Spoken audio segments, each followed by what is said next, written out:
നമസ്കാരം. Daily news ശുഭദിനത്തിലേക്ക് സ്വാഗതം. ആദരിക്കപ്പെടുമ്പോൾ ചേർന്ന് നിൽക്കുന്നതിനേക്കാൾ അപമാനിക്കപ്പെടുമ്പോൾ ചേർത്ത് പിടിക്കാനല്ലേ നാം ശ്രമിക്കേണ്ടത്? ഇന്നത്തെ ശുഭദിന ചിന്തയിലേക്ക്.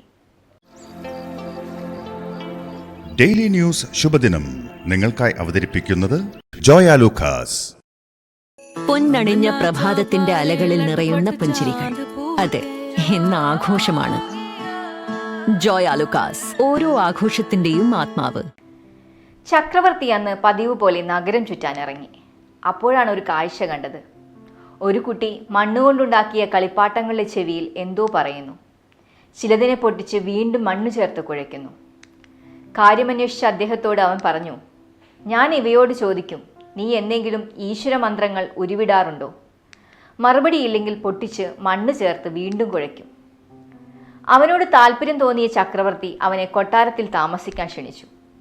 കുട്ടി അദ്ദേഹത്തോട് 3 കാര്യങ്ങൾ നിർദ്ദേശിച്ചു.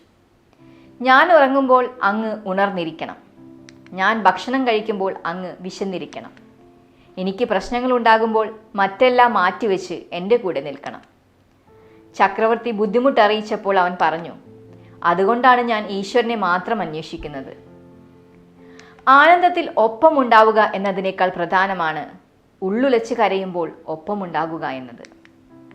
ആദരിക്കപ്പെടുമ്പോൾ ചേർത്ത് നിൽക്കുന്നതിനേക്കാൾ അപമാനിക്കപ്പെടുമ്പോൾ ചേർത്ത് പിടിക്കാനാണ് നാം ശ്രമിക്കേണ്ടത്. സ്വന്തം സന്തോഷാവസ്ഥയ്ക്ക് ഭംഗം വരുത്തി അവരിൻ്റെ ഒറ്റപ്പെടലിനൊപ്പം ചേരാൻ എത്ര പേർ തയ്യാറാകും? സാധാരണ അനുഭവങ്ങളോടൊപ്പം നിൽക്കാൻ എല്ലാവരും ഉണ്ടാകും.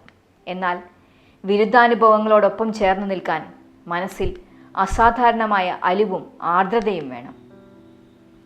അവരൻ്റെ അസ്വാസ്ഥ്യങ്ങൾക്ക് കാതോർക്കാൻ തയ്യാറാകുന്നവരിലൂടെയാണ് പുനരുജ്ജീവനവും പുനർജന്മവും സാധ്യമാകുന്നത്. അതെ, നമുക്ക് ഒറ്റപ്പെട്ടവർക്കൊപ്പം നിൽക്കാം. ശുഭദിനം.